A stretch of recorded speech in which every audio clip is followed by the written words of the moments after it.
Hello, my name is Jasmine, if you don't know that, and today is going to be a little bit different. My last video I made was for a project for my English class, and guess what? Now we're making a project for my computing class. Basically, today's project is about the misuse of social networking and the misuse of technology. This computing class is how we'll be using technology in our career. I'm going into education, so a lot of it's how can I incorporate the new finds and everything that we can do, the different things we can do with technology in being a teacher. And it's just like a bunch of amazing stuff. But we kind of are finding like where it is corrupted to. And to this project, we've been like kind of looking through problems of where how a lot of it is social networking and how that has become a place where we're supposed to be allowed to express ourselves, but we haven't been given the chance. So it's not just going to be me. It's going to be me, Jasmine, Kelsey, Marissa, and Shelly, and you're going to be seeing them next. But I'm going to begin with my issue that I will be talking about. We have 4 different components over our broad issue of misuse of technology. And here I go. So what I want to talk about, what my thing is the misuse in social media specifically. There's various different ideas that were social media can be taken out of context. I believe social media is a place where you can express yourself. Maybe express your interests, maybe express you just in yourself, express what you're doing with your life, express your family. It's all solely based on that. But a lot of times we aren't allowed to do that because others just ruin it for us, such as with bullying. There's tons of bullying on social media, and we know the drastic effects of that, such as leading to suicide, low self-esteem, psychological disorders from depression, anxiety. There's just so many things that when it comes to cyberbullying, and people think they have the power when it comes to cyberbullying because they don't have the person right there in front of them, so they don't see the effect of how damaging it can be on such a broad network, and people kind of just tear each other down when it comes to things like that.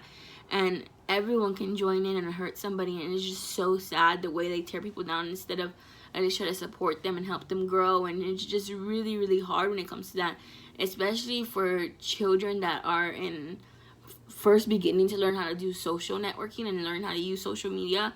It's kind of can be that place that tears you or builds you up, and it's really hard when, as me going into teaching, I can imagine my students that are on social media, you know, you kind of are putting out your platform out there. It's like, oh, did you see what Jenny posted? And did you see what Brad posted? Like, you're trying to see all these different things, and like people are the tour where they're like putting out what they're doing and everything. And it's really hard when people are tearing you down.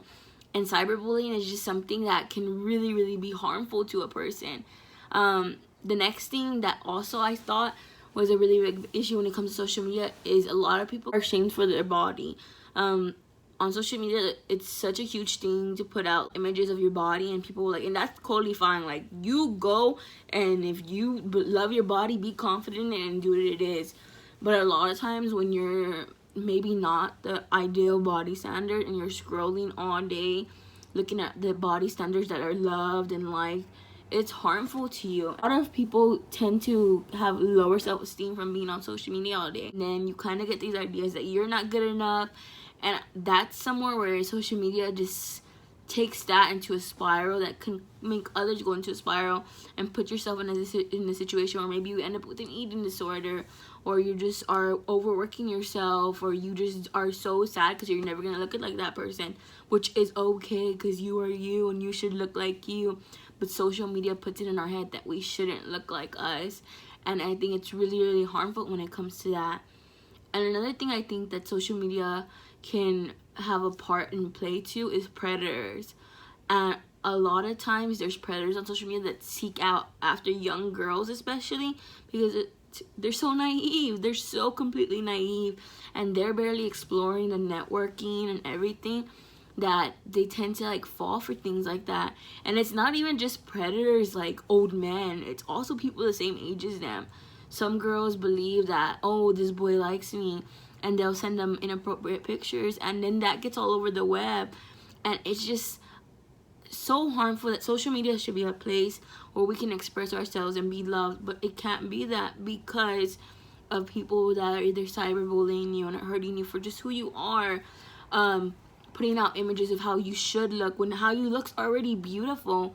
And lastly, people being predatory to you and trying to exploit you and sabotage you in a way that's tricking your mind to think that they maybe actually like you or something, where it can end up being a billion other things. They can put your pictures on social media, they can send them all over school, they can tell you to meet up and it's not actually them. There's just so many different ways that people take social media out of context when it shouldn't be like that. Social media should be a place where we can express ourselves and tell others about what we like and maybe something we did fun that day, but instead sometimes it's turned into something completely different, and I think that's sad, and I think that's a problem that we need to be able to fix and be able to support others rather than tear people down. Through all social platforms, the misinterpretation of data takes place. Social media oftentimes distorts news and other valuable information, causing for individuals to be misinformed. How does this begin, you may ask? This begins with the new ideas that are shared in regards to politics and science. With this information, not only are opinions amplified, but they do not receive critiques that will validate the accuracy of information. Science-ploitation is a term that we would use to describe misinformation of data. Science-ploitation means that there is inaccurate simplification of information that causes clickbait.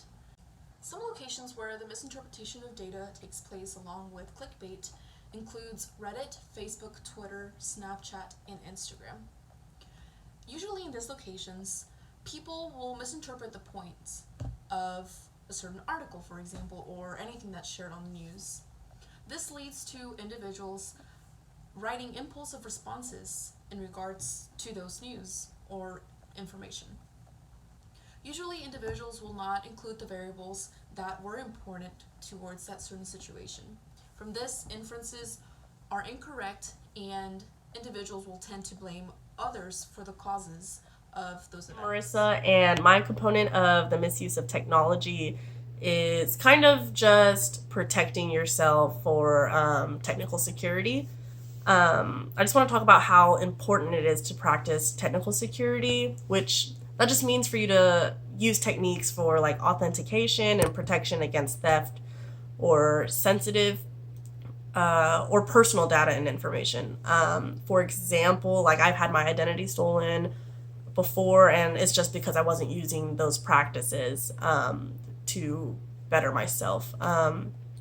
So I'm going to explain a few ways how you can protect yourself and practice technical security. As far as you should always create like duplicates on like a flash drive, because if someone does take your information, you already have like a backup, and make sure you keep the flash drive in a safe place as well. When you walk away from your computer, say you're in the library or something, always be sure to lock your computer before walking away, because again, you don't know who's going to be on your computer or who might be looking for something because you walked away. And I think the most important thing to remember is keeping your passwords safe. Try not to write them down anywhere, and just use strong passwords. You can use like password generators sometimes, although they can be very complicated at times. I think it's safer to use those instead. And be sure that you don't reuse your passwords. I know a lot of people do for all their different like platforms of social media and anything else like your email. So just try not to use the same one over and over again, just because once someone gets that one password, they have access to everything that you have. And I think that's about it for my component. Hey guys, I'm going to be talking a little bit about how social media and internet websites can be breaching your privacy without you even knowing it. So something that came up for me was when you sign up for Twitter and Instagram or Facebook, there's this step and you have to check a little box and agree to the terms and conditions. And if we're being honest, people don't really read all of that. But there is a clause in them that says these sites are allowed to collect your data, analyze it, and then even sell it. And it's scary because you don't even realize the things that they're analyzing. It's not just, your birth date, whether you're a male or a female. Like, they are collecting what you posted, when you posted, where you were at when you posted, who tagged you in a post, like things that you favor. And then next thing you know, you're seeing these ads, and it's honestly scary because you don't realize what is getting out there about you. Okay, 2 questions you have to ask yourself. 1, do I want this up forever? Because even if you delete it, if you've ever posted on social media, it's there to stay. The second question you have to ask yourself is, am I okay with anybody seeing this? You might just post it to your closest friends, but at the end of the day, it belongs to the Instagram, to the Twitter, the Snapchat, wherever you posted it on. Okay, that is the end of our video. I hope you guys all enjoyed it, and these were all very important topics, and I hope y'all kind of got the gist that we want to be able to make sure that in technology, be able to transform it so it can be something healthy rather than something that's just tearing each other down or just damaging to our mental health, physical health, or whatever it is. We can be able to turn it into something that's good for us and something that we can use and be happy using. But yeah, I hope you guys enjoyed this video, and I hope you have a wonderful, wonderful day.